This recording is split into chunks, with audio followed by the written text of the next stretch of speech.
মুনাফিকদের অন্যতম একটা আলামত হলো যে ওয়াদা করা হলে সে ভঙ্গ করে। ওয়াদা কি করে? খিলাফ করে ফেলে। আল্লাহ তাআলা বলছেন আউফু বিল উকুদ, হে ঈমানদারগণ তোমরা ওয়াদা ভঙ্গ করো না। তোমরা ঈমানদার, তোমরা ওয়াদা ভঙ্গ করো না। মুমিনরা আর কি কি নিষেধাজ্ঞা মানবে?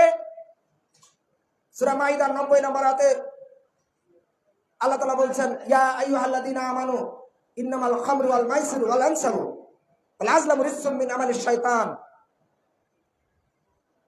যারা ঈমানদার তারা কখনো নেশাদার দ্রব্য পান করতে পারে না। যারা ঈমানদার তারা কখনো জুয়া খেলতে পারে না। যারা ঈমানদার তারা কখনো ভাগ্য নির্ধারক তীর মানে লটারি বা এরকম মানতে পারে না।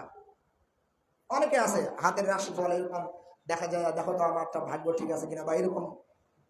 যাই হোক, এখানে মূল কথা হলো নিষেধাজ্ঞা দিয়েছেন মদ, জুয়া, নেশা এগুলো চলবে না।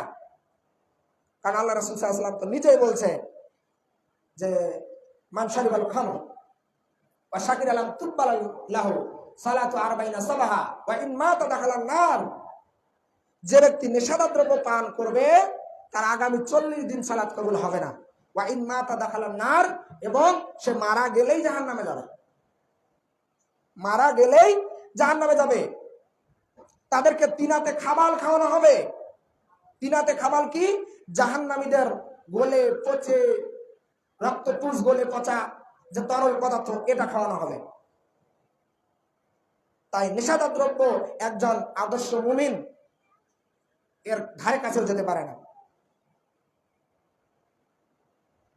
মুদমিনুল খামর কা'বাদু আসানি, যারা নেশাদার দ্রব্য পান করে তারা মূর্তি পুজো করে নেয়। মুমিনদের জন্য আরো নিষেধাজ্ঞা আল্লাহ রাসূল সাল্লাল্লাহু আলাইহি ওয়াসাল্লাম এবং আল্লাহ তাআলার পক্ষ থেকে এসেছেন। 4টি নিষেধাজ্ঞা দিয়েছেন। লাইসাল মুমিনু বিত্তাআনি ওয়াল লাআনি ওয়াল ফাহিশি ওয়াল বাদি। মুমিন কখনো কথায় কথায় খোঁটা দিতে পারে না। মুমিন কখনো অভিশাপ দিতে পারে না। মুমিন কখনো নির্লজ্জ হতে পারে না। মুমিন কখনো অশ্লীল ভাষী হতে পারে না।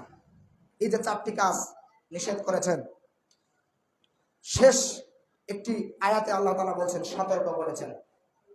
আল্লাহ তাআলা বলছেন সূরা মুনাফিকুন 9 নম্বর আয়াত সম্ভবত, ইয়া আইয়ুহাল্লাযীনা আমানু লা তুলহিকুম আমওয়ালুকুম ওয়ালা আওলাদুকুম আন যিকরিল্লাহ, এবং শেষে খাসিরুন শব্দটা ব্যবহার করেছেন।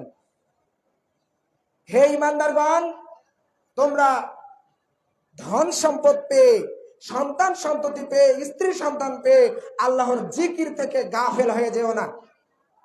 তোমার অনেক টাকা হয়ে গেছে তাই বলে তুমি আল্লাহর জিকির থেকে গাফেল হও না। তোমার সন্তানের অনেক টাকা, সন্তান, স্ত্রী এগুলা পেয়ে এগুলার মায়ায় পড়ে তুমি আল্লাহর জিকির থেকে গাফেল হয়ে যাও না। না হলে যখন তুমি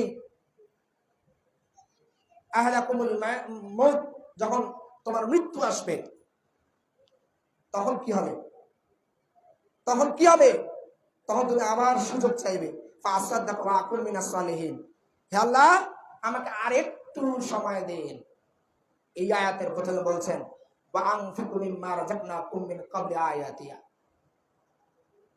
তোমরা আল্লাহর রাস্তায় ব্যয় করো, না হলে তোমাদের যখন এখানে চলে আসবে, রুটা যখন এখানে চলে আসবে, গড়গড়ানি যখন চলে আসবে, তখন তুমি বলবে আল্লাহ আমাকে আর একটু সময় দাও, আমি একটু দান করে আসি।